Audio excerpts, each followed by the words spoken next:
right, how to add a master code on the Teeho Lock. So first things first, you're going to want to make sure that you know the master code. If you don't, I have a link here on the top that shows you how to create one.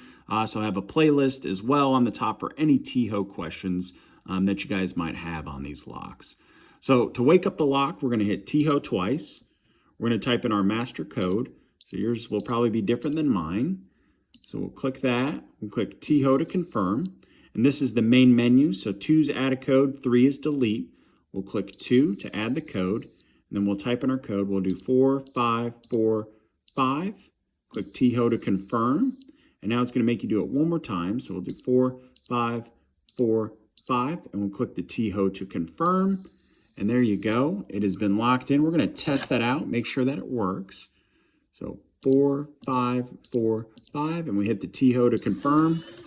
And there you go. It unlocked the lock. So if you guys have any questions at all, feel free to comment. Like I said before, I have that playlist with all the videos that can help you out here. I will say, hey, don't forget to subscribe. That means a lot and helps us out a lot here with the Smart Helpers.